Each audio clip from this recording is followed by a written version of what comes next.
Everyone, this is Anjali Verma और जैसा कि आप जानते हैं हम सॉलिड स्टेट पढ़ रहे हैं क्लास 12 और आज हमारा लेक्चर है 5। पिछले लेक्चर में मैंने अपने लेक्चर 4 में आपको क्लोज पैक स्ट्रक्चर बताया था। क्लोज पैक स्ट्रक्चर 1D बताया था, 2D बताया था, 3D बताया था। 2D के 2 टाइप्स होते हैं, उन दोनों को टाइप को अच्छे से बताया था। 3D के कुछ टाइप्स होते हैं, उनको भी अच्छे से बताया, उनके टाइप्स के भी टाइप्स होते हैं। सब कुछ मैंने डीपली और अच्छे से क्लियर किया है। आई होप आप लोगों को समझ में आया हो। तो आज हम उसी के कुछ इंपॉर्टेंट पॉइंट्स बच गए थे, कुछ बहुत छोटे छोटे बट बहुत छोटे डेफिनेशन पर इंपॉर्टेंट पॉइंट्स बचे थे। मैं आज उनको आपको बताती हूँ और मैंने कहा तो न्यूमेरिकल्स में कराने वाली हूँ, तो मैं आज न्यूमेरिकल्स कराऊंगी। पहले कुछ पॉइंट्स है। मैंने आपको कोऑर्डिनेशन नंबर बता दिया था कि क्या होता है। मैंने आपको वॉइड बताया था क्या होता है। मैंने उसकी डेफिनेशन ही लिखाई थी आपको। वॉइड क्या होता है? वॉइड क्या होता है? What is void? मैंने कहा था कि क्रिस्टल लैटिस में जो कांस्टेंट पार्टिकल्स होते हैं वो अरेंज्ड होते हैं। तो वो जो बीच में जो होल रहता है, जो वो वैकेंट स्पेस छोड़ते हैं अंदर में क्रिस्टल के अंदर में जो वैकेंट स्पेस छोड़ते हैं, उसी को वॉइड बोलते हैं।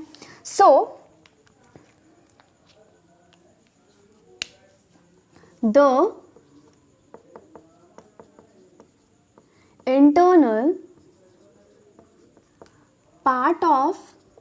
internal vacant part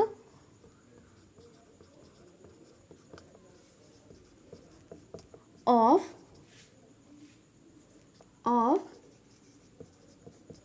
crystal lattice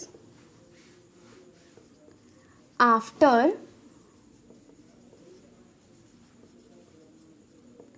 packing is called void। ठीक है, जो इंटरनल वैकेंट पार्ट होता है क्रिस्टल लैटिस का after packing is called void. Void की डेफिनेशन क्लियर हो गई। वॉइड क्या होती है मैंने कल भी क्लियर कर दिया था, पिछले वीडियो में मैंने अपने क्लियर किया है कि वॉइड क्या होती है। और मैंने कुछ वॉइड्स के टाइप्स बताए थे, like tetrahedral void, trigonal void, trigonal void and octahedral void. तो टेट्राहेड्रल वॉइड क्या होता है? टेट्राहेड्रल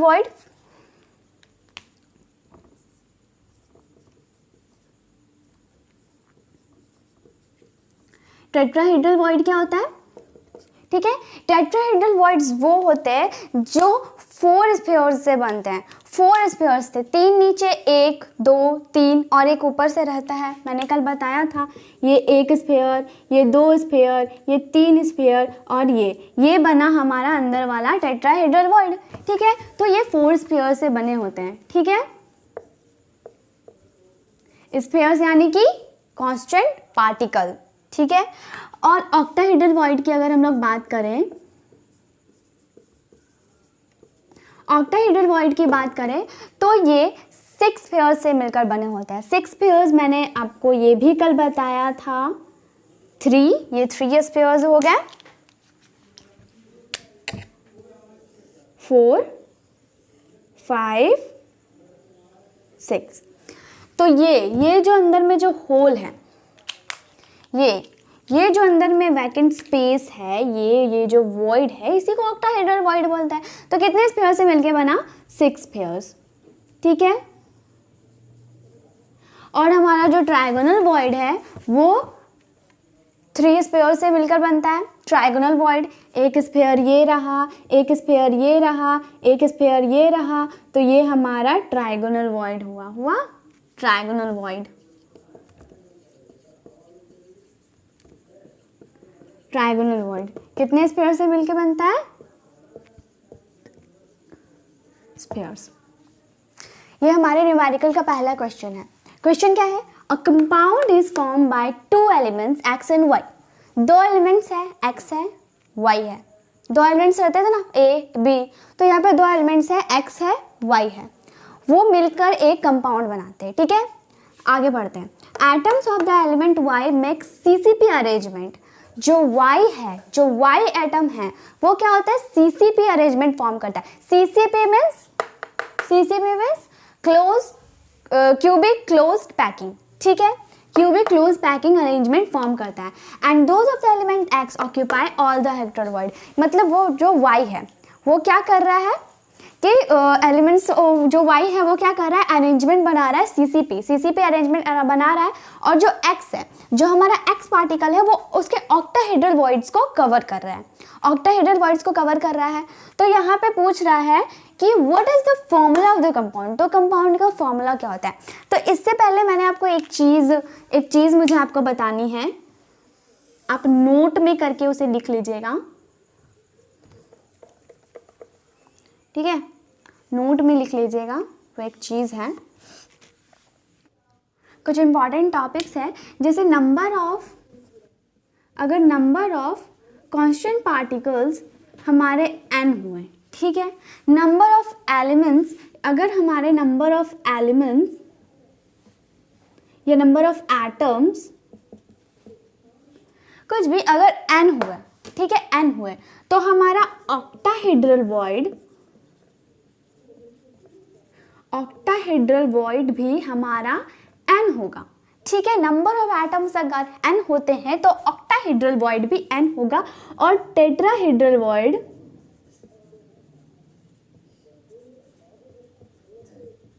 कितना होगा, 2n, ठीक है। ये की पॉइंट्स हैं, इसको कुछ याद रखनी है, इसको आप नोट में करके लिख लीजिएगा साइड में। अब यहाँ पे क्वेश्चन देखते हैं।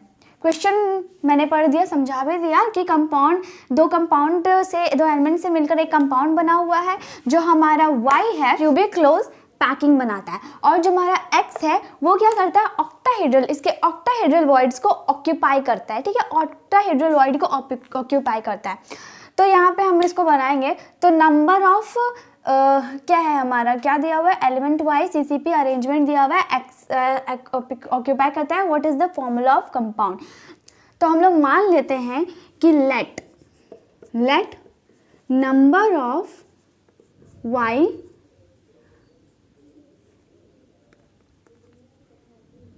इन पैकिंग, मान लिया ये 100 है, ठीक है, मान लिया ये 100 है, हमारा क्या बना रहा है, ये CCP स्ट्रक्चर बना रहा है और ऑक्टाहेड्रल वॉइड है, ठीक है, ऑक्टाहेड्रल वॉइड है। तो ऑक्टाहेड्रल वॉइड्स कितने हो जाएंगे,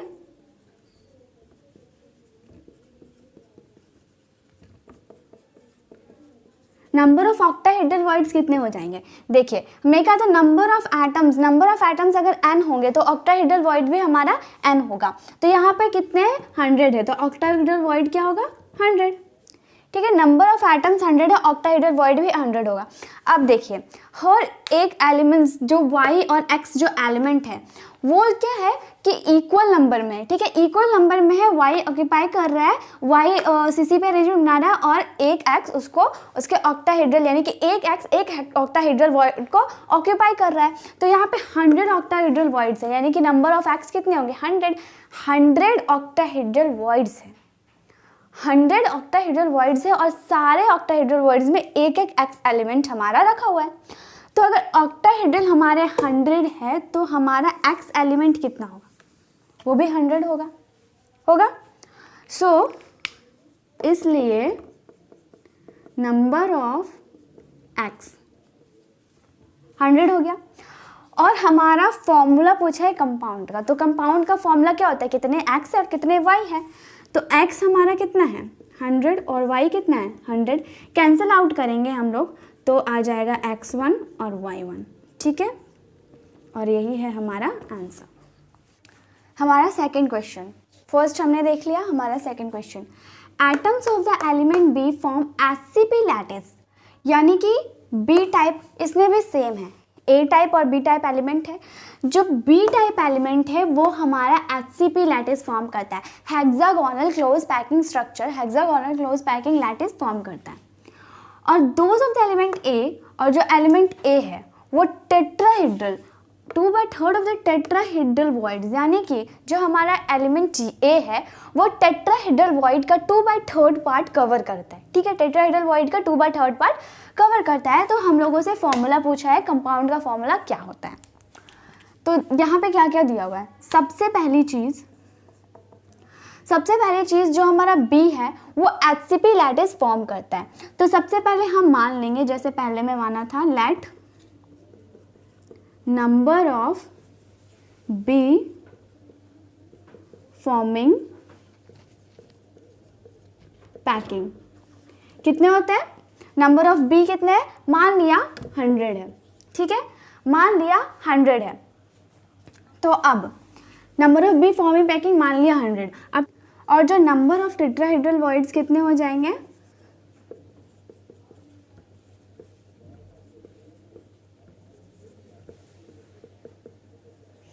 नंबर ऑफ टेट्राहेड्रल वॉइड्स कितने हो जाएंगे? आप देखिए, मैंने बताया था कि नंबर ऑफ एटम्स अगर n होते हैं, नंबर ऑफ एटम्स n हुए तो हमारा ऑक्टाहेड्रल वॉइड भी n होता है, लेकिन टेट्राहेड्रल वॉइड क्या होता है? उसका दोगुना, 2 इंटू n, ठीक है। तो 2 इंटू, आप देखिए टेट्राहेड्रल वॉइड्स कितने? 2/3, टेट्राहेड्रल वॉइड्स 2 और इंटू 100 कितने हो गए? 200। हाँ, नंबर ऑफ टेट्राहेड्रल वॉइड्स क्या होगा? 2 इंटू 100 यानी कि 200, यानी कि b अगर n है, ये हमारा n है, तो ये 2n होगा ना, ये 2n होगा। 2 से इंटू करेंगे, मैंने कहा था ना कि नंबर ऑफ एटम्स n हो तो ऑक्टाहेड्रल वॉइड्स हमारा n होता है, लेकिन टेट्राहेड्रल वॉइड्स क्या होता है? इसके दोगुने, 2 इंटू n। तो नंबर ऑफ एटम्स हमारे n है, तो टेट्राहेड्रल वॉइड्स क्या होंगे? 2 इंटू n यानी कि 200, ठीक है। अब इसमें एक और एलिमेंट है a, जो क्या कर रहा है? टेट्राहेड्रल वॉइड्स के 2/3 पार्ट को कवर कर रहा है, ठीक है, टेट्राहेड्रल वॉइड के 2/3 पार्ट को कवर कर रहा है। तो नंबर ऑफ a फॉर्मिंग, या नंबर ऑफ ए हमारा कितना हो जाएगा? देखिए 2/3 पार्ट कवर कर रहा है, किसका? टेट्राहेड्रल वॉइड का। समझ में आया? 2/3 पार्ट कवर कर रहा है, 2/3 पार्ट कवर कर रहा है टेट्राहेड्रल वॉइड का, टेट्राहेड्रल वॉइड का। तो ये हमारा हो गया 400/3, ठीक है। अब हमारा फॉर्मूला क्या होता है? ए का कितना एलिमेंट? बी का एलिमेंट। तो ए बी, ए कितना है? 400/3 और बी कितना है? 100। ए 400/3 और बी 100। अगर इसको कैंसिल आउट करेंगे तो हमारा आएगा ए 4/3 और बी 1, इंटू ये डिवाइड है, इधर में इंटू हो जाएगा, ठीक है। तो ए 4 और B 1 and this is the answer. Clear है? एक बार फिर से ये टेट्राहेड्रल वॉइड को, ये हमारा थर्ड क्वेश्चन है। A cubic solid made up of 2 elements, 2 element से एक क्यूबिक सॉलिड बना हुआ है, क्यूब, ठीक है, क्यूबिक सॉलिड बना हुआ है। मैं क्यूबिक सॉलिड यहाँ पे बनाती हूँ। वैसे मैंने इसे बहुत अच्छे से समझाया है, लेकिन फिर भी मैं यहाँ पे एक रिकॉल करा देती हूँ, ठीक है। ये हमारा क्यूब, ठीक है, ये क्यूब है। हाँ, क्या बोल रहा है? P and Q, atoms of Q R at the corners of the cube. Corner, cube के कॉर्नर्स में क्यू एटम्स हैं, ठीक है, क्यूब के कॉर्नर्स में, ठीक है, यहाँ यहाँ यहाँ यहाँ सारे कॉर्नर्स में क्या है? क्यू है। और at the corners of cube and P at the body centre, और पी बिल्कुल बॉडी के सेंटर में, ठीक है, बॉडी के सेंटर में क्या है? पी। क्यू कॉर्नर्स में है और बी बॉडी के सेंटर में है। What is the formula of the compound? ये बहुत ही इजी क्वेश्चन है, बहुत इजी क्वेश्चन है। सारे कॉर्नर्स में है हमारे क्यू और पी है हमारा बॉडी सेंटर में। हम लोगों से फॉर्मूला पूछा है, तो क्यू हमारे कॉर्नर्स में है। Number of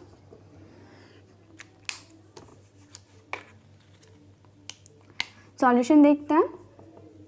number of Q, इसमें लेट करने की ज़रूरत है क्या? मानने की ज़रूरत है क्या? मैं बताती हूँ। नंबर ऑफ क्यू, ठीक है, नंबर ऑफ क्यू कितना हो जाएगा? आप देखो, एक क्यूब है, ठीक है, एक क्यूब में एक स्फीयर का एक कॉर्नर में कितना पार्ट जाता है? 1/8 पार्ट। मैंने बताया है, मैंने बहुत अच्छे से अपनी वीडियोस में बताया है, ये बात बहुत अच्छे से बताई है कि 1/8 पार्ट्स एक कॉर्नर में स्फीयर का एक कॉर्नर कवर करता है। स्फीयर का 1/8 पार्ट्स इसके क्यूब के एक कॉर्नर को कवर करता है। और क्यूब में कितने कॉर्नर्स होते हैं? 8, 1 2 3 4 5 6 7 8, ठीक है, यानी कि number of atoms, number of cube कितने हो गए? 1। डन? Q हो गए हमारे 1। अब P कितने हैं? P कितना है?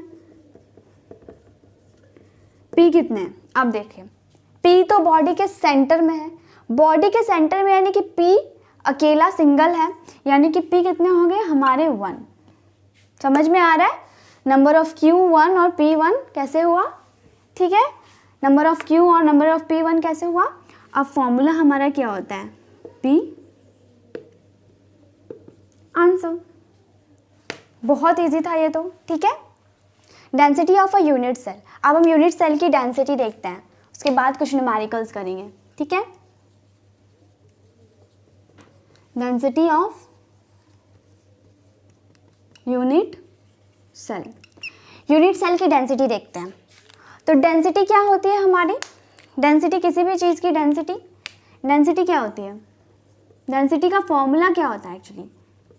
मास डिवाइडेड बाय वॉल्यूम होता है, D is equal to m/v। हो गया। अब एक यूनिट सेल की डेंसिटी पूछी है, तो यूनिट सेल की डेंसिटी में यूनिट सेल्स के में कितने एटम्स आते हैं वो हमारा आ जाएगा, यूनिट सेल में कितने कांस्टेंट पार्टिकल्स आते हैं, तो वही उसका यूनिट सेल का मास क्या होगा? उसका कांस्टेंट पार्टिकल्स इनटू उसका मास, वही एक यूनिट सेल का मास हो गया, ठीक है। तो इसमें हम Z को इंटू कर सकते हैं, डिवाइडेड बाय वॉल्यूम। वॉल्यूम क्या होगा? वॉल्यूम एक क्यूब का वॉल्यूम क्या होता है? A cube. Side into side, बचपन में पढ़ा होगा हमने, बचपन में पढ़ा था कि क्यूब की वॉल्यूम क्या होती है? साइड इंटू साइड, यानी कि A क्यूब, ठीक है। ये हमारा हो गया। अब ये हमारा आया, इसको हम एवोगाड्रो नंबर से मल्टीप्लाई करेंगे ऊपर नीचे, ये हमारा एवोगाड्रो नंबर होता है, ठीक है। एवोगाड्रो नंबर से हम ऊपर नीचे मल्टीप्लाई करेंगे, कोई इफेक्ट पड़ा नहीं, कैंसिल आउट करो वापस वही आ जाएगा, कोई फर्क पड़ा। पर फॉर्मूला हमारा ये चेंजेस हो गए कि m इंटू यहाँ पे हो गया molar mass divided by A cube into Na। कैसे? चूंकि m into Avogadro number is equal to molar mass, ठीक है। Mass into Avogadro number is equal to molar mass, तो ये हमारा हो गया फॉर्मूला, यही है हमारा डेंसिटी का फॉर्मूला, ठीक है। This is the formula of density का फॉर्मूला, ठीक है। डेंसिटी का फॉर्मूला क्लियर हो गया। ये Z कैसे आया, ये Na कैसे आया? Na Avogadro number. मैं लिख देती हूँ यहाँ पे सब कुछ क्लियर। वेयर Z क्या है? नंबर ऑफ एटम्स या पार्टिकल्स, नंबर ऑफ पार्टिकल्स, ठीक है। कैपिटल M क्या है? Molar mass. A क्यूब क्या है? वॉल्यूम ऑफ यूनिट सेल, और Na क्या है? Avogadro number. अवोगाड्रो नंबर, इसकी वैल्यू क्या होती है? 6.022 into 10 to the power 23।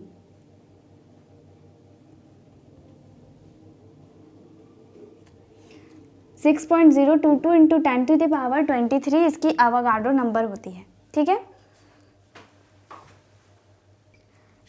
Avogadro number क्या हो गई? 6.022 into 10 to the power 23 atoms. अब हम इसकी यूनिट देखेंगे, इसकी यूनिट यहाँ पर देख लेते हैं, ठीक है। यूनिट देखेंगे तो यूनिट मैं नहीं बताऊंगी, आप खुद निकालो। देखिए ये क्या है? ये एक नंबर है, ये Z हमारा एक नंबर है? इसकी कोई यूनिट होगी? नहीं। मोलर मास की यूनिट क्या होती है? ग्राम होती है ना। मोलर मास की यूनिट क्या होती है? ग्राम। अब हमारा Na एवोगाड्रो नंबर है, एवोगाड्रो नंबर की कोई यूनिट होती है क्या? है क्या? नहीं, वो तो नंबर्स बता रहे हैं ना, एटम्स बता रहे हैं, तो उसकी यूनिट कैसे हो सकती है? नहीं है। A क्यूब, वॉल्यूम की यूनिट क्या होती है? Centimetre cube,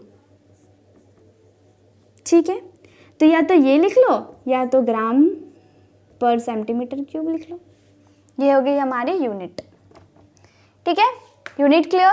density formula clear, सबकी मीनिंग्स क्या है वो क्लियर, ओके। हमारा क्वेश्चन क्या है, एक एलिमेंट है विथ मोलर मास जिसकी मोलर मास 2.7 10⁻² kg पर मोल दी गई है। वो क्या करता है, क्यूबिक यूनिट सेल बनाता है विथ एज लेंथ 405 पिकोमीटर, जिसकी एज लेंथ 405 पिकोमीटर है। इफ इट्स डेंसिटी, अगर उसकी density 2.7 × 10⁻³ kg per metre cube है, then what is the nature of the cubic unit cell. तो क्यूबिक यूनिट सेल का nature क्या है वो हमें बताना है। तो सॉल्यूशन करते हैं। पहले हम देखते हैं कि हमारा गिवन क्या है, ठीक है। गिवन क्या है, तो गिवन हमारा सबसे पहले मोलर मास दे दिया गया है, ठीक है। एम दिया गया, मोलर मास एम मैंने अभी पढ़ाया, ठीक है। एम दिया गया है, कितना है 2.7 × 10⁻² kg दिया हुआ है, 2.7 × 10⁻² kg पर मोल, ठीक है। ये हमारी यूनिट केजी पर मोल में है, इसे हमें ग्राम पर मोल में कन्वर्ट करना होगा।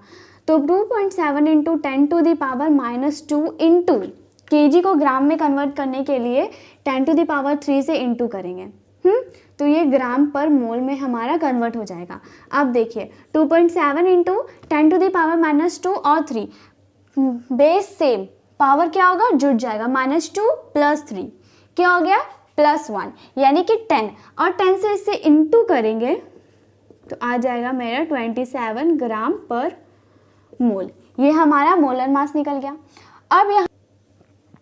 अब क्यूबिक यूनिट सेल क्या दिया हुआ है, types of cubic unit cell with edge length 405 picometre.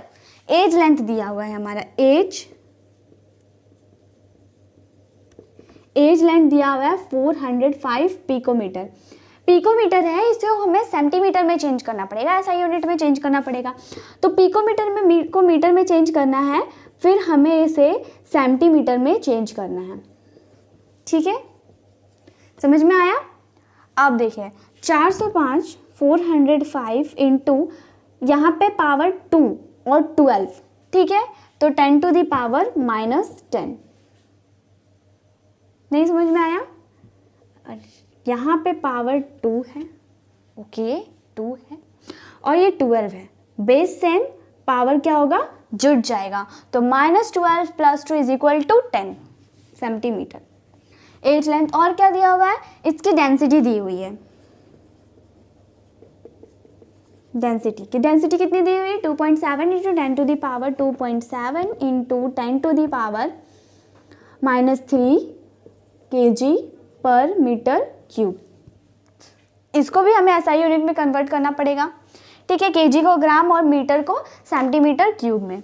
तो 2.7 × 10⁻³ इंटू 10⁻³ बिकॉज केजी को ग्राम में कन्वर्ट किया मैंने, अब मीटर क्यूब में कन्वर्ट करना है। सो 100 × 100 × 100, 1 मीटर को सेंटीमीटर में, फिर सेंटीमीटर में, फिर सेंटीमीटर में, ये पर टूटा ग्राम पर सेंटीमीटर क्यूब।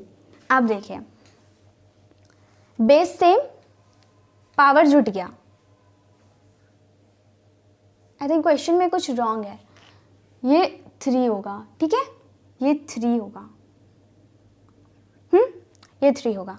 तो अब देख 10⁻³ और इसका 2 0 1 0 मीन्स कि ये पूरा कंप्लीटली कैंसिल हो जाएगा, ठीक है, कंप्लीट कैंसिल हो जाएगा। देखिए यहाँ पे 6 और इधर 6, तो आंसर सिर्फ हमारा होगा 2.7 ग्राम पर सेंटीमीटर क्यूब, ओके। अब हम सॉल्यूशन करेंगे, ठीक है। गिवन क्या क्या है हमें पता चल गया, सॉल्यूशन करेंगे। सॉल्यूशन के लिए हमारे पास m दिया हुआ है, हमारे पास एज लेंथ है, हमारे पास डेंसिटी है, हमें बस z की वैल्यू निकालनी है, ठीक है। तो डेंसिटी क्या हो गया हमारा, z × m divided by a³ × na। z की वैल्यू हमें फाइंड आउट करनी है, d की वैल्यू हमें पता है क्या है 2.7, ओके। z की वैल्यू हमें फाइंड आउट करनी है एंड m की वैल्यू कितना है 27, और a³ अब देखिए a³ दिया हुआ, a³ हमें निकालना है, लेकिन हमारा एज लेंथ यानी कि हमारा a दिया हुआ है ना, ये तो हमारा a है, तो इसी का अगर हम क्यूब करेंगे तो हमारा a³ निकल जाएगा, यानी कि 405 × 10⁻−10 का क्यूब इंटू अवोगाड्रो नंबर, अभी मैंने थोड़ी देर पहले पढ़ा है, अवोगाड्रो नंबर की वैल्यू कितनी होती है 6.022 इंटू 10⁻23। ओके, सब क्लियर है। डेंसिटी ये कैसे आया, ठीक है, ए की वैल्यू दी हुई थी, ए का क्यूब मांगा, मैंने क्यूब कर दिया। उसके बाद एवोगाड्रो नंबर, उसकी वैल्यू क्या होती है 6.022 इंटू 10⁻23। अब पॉइंट हटाया, एक अंक 1 0। अब देखें यहाँ पे 27/10 is equal to Z into 27। अगर हम इसका 405 का क्यूब करेंगे तो हमारा आएगा 66301425। ठीक है, ये नंबर हमारा आएगा इसको क्यूब करने पे 66301425। हाँ, और फिर 10 का पावर -10 इंटू 30 यानी कि 10⁻−30, okay, into 6.022 into 10⁻23। Now 27/10 is equal to Z into 27 66301425 into 6.022 into 10 to the power क्या हो जाएगा, देखिए बेस सेम, पावर जुड़ जाएगा, -30 + 23 is equal to 10 to the power +7। ठीक है, हुआ। अब ये जेड हमारा इधर आएगा, जेड हमारा इधर जाएगा और ये पूरा उठ के ऊपर जाएगा।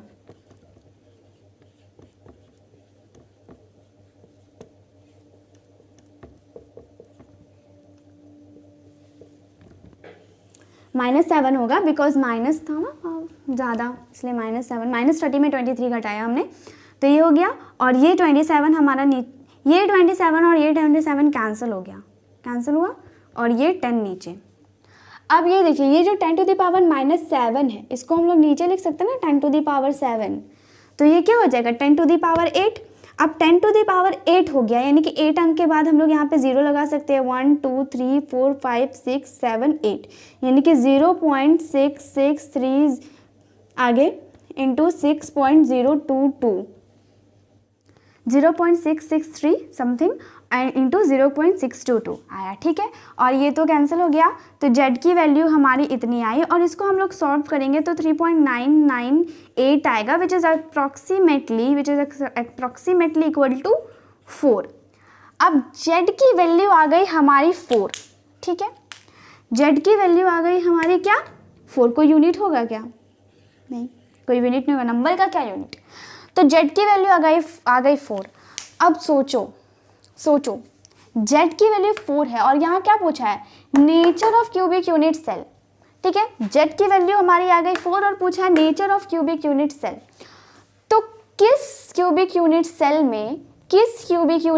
में 4 कांस्टेंट पार्टिकल्स में रहते थे, 4 आते थे, face centred cubic unit cell, इसलिए this is a FCC answer. Okay, nature क्या है इसका, एफसीसी है। हमारा जो सेकंड क्वेश्चन है वो क्या है, सिल्वर क्रिस्टलाइजेस इन एफसीसी लैटिस, यानी कि सिल्वर क्या कर रहा है, हमारा एफसीसी लैटिस बना रहा है। ठीक है, face centred cubic unit cell, face centred cubic lattice बना रहा है। If the edge length of the cell is इतना, अगर सेल की edge length 4.077 into 10 to the power -8 centimetre है एज लेंथ, और उसकी डेंसिटी अगर 10.5 ग्राम पर सेंटीमीटर क्यूब है, तो हमें कैलकुलेट करना है atomic mass of the silver का एटॉमिक मास क्या होगा। ठीक है, तो हम गिवन देख लेते हैं, यहाँ पे गिवन क्या क्या है। तो गिवन है हमें सबसे पहले एज लेंथ, यानी कि ए गिवन है, कितना है 4.077 into 10 to the power -8 centimetre, centimetre में ऑलरेडी है, चेंज करने की ज़रूरत नहीं। फिर हमारा दिया हुआ है डेंसिटी हमारी दी हुई है 10.5 ग्राम पर सेंटीमीटर क्यूब, चेंज करने की ज़रूरत नहीं, ऑलरेडी ऐसा यूनिट में दिया हुआ है। और हमारा एफसीसी लैटिस है, डेट मीन्स पहले वाले क्वेश्चन में हमने देखा ना, और हमने पढ़ा भी है, पहले भी पढ़ा है कि एफसीसी लैटिस में नंबर ऑफ कांस्टेंट पार्टिकल्स कितने होते हैं। ये हमारा एफसीसी लैटिस हुआ।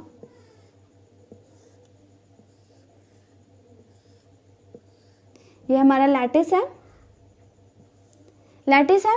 कांस्टेंट पार्टिकल्स कॉर्नर्स में प्रेजेंट है।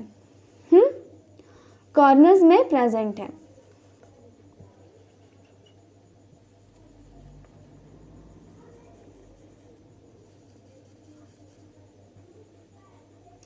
कॉर्नर्स में प्रेजेंट है प्लस फेस के सेंटर में भी प्रेजेंट है। इसके कॉर्नर्स में तो कांस्टेंट पार्टिकल प्रेजेंट है, इसके अलावा फेस के सेंटर में भी प्रेजेंट है। ठीक है, हर एक फेस के सेंटर में प्रेजेंट है। ये मेरे सामने वाले फेस के सेंटर में और ये पीछे वाले फेस के सेंटर में। ठीक है, तो इसमें कांस्टेंट पार्टिकल कितने हो, तो कॉर्नर्स में तो प्रेजेंट है और फेसेस में भी प्रेजेंट है। एक अपर फेस लोअर फेस मिला के एक कांस्टेंट पार्टिकल्स, साइड मिला के एक पार्टिकल्स और इधर से साइड मिला करके एक पार्टिकल्स, यानी कि टोटल 3 पार्टिकल्स और एक कॉर्नर्स में है 4, यानी कि फेस सेंटर में कितने पार्टिकल्स होते हैं 4। ओके 4, ये मैंने पहले भी बताया है, मैंने अभी फिर से रिकॉल कराया। ठीक है, जेड की वैल्यू हो गई, ए हो गई, इसकी मोलर मास हमें निकालनी है। ठीक है, तो हम अब सॉल्यूशन करेंगे। फॉर्मूला क्या होता है हमारा, D is equal to Z into molar mass divided by A cube into Avogadro number. ठीक है, जेड की वैल्यू क्या है 4, डेंसिटी भी दी हुई है 10.5, मोलर मास हमें निकालना है। हमारा एज लेंथ दिया हुआ है 4.077 इंटू 10⁻⁻8, इसका क्यूब कर लेंगे। ठीक है, वॉल्यूम है इसलिए क्यूब कर लेंगे, इंटू एवोगाड्रो नंबर 6.022 इंटू 10⁻23। ये 10.5 एज इट इज उतर जाएगा, 4 इंटू m। अब ये 4.077 का हम क्यूब करेंगे, 4.077 का क्यूब करेंगे तो हमारा क्यूब आएगा 6.67.76। अब यहाँ 10⁻⁻8 का क्यूब है। ठीक है, इसमें क्या होता है कि पावर मल्टीप्लाई हो जाता है, तो इंटू 10⁻³ 24 इंटू 6.022 इंटू 23, 10⁻23। नाउ ये m क्या होगा, इधर आ जाएगा। ठीक है, ये m इधर जाएगा तो ये इसके साथ मल्टीप्लाई में है, ये डिवाइड में आ जाएगा, आ गया, ये इसके साथ मल्टीप्लाई में आ जाएगा। ओके, इंटू 6.022 इंटू 10.5 इंटू, अब आप देखिए 10⁻⁻24 और 10⁻23 बेस सेम है, पावर क्या होगा, जुड़ जाएगा, तो -24 plus 23 is equal to -1 into 10⁻⁻1। Now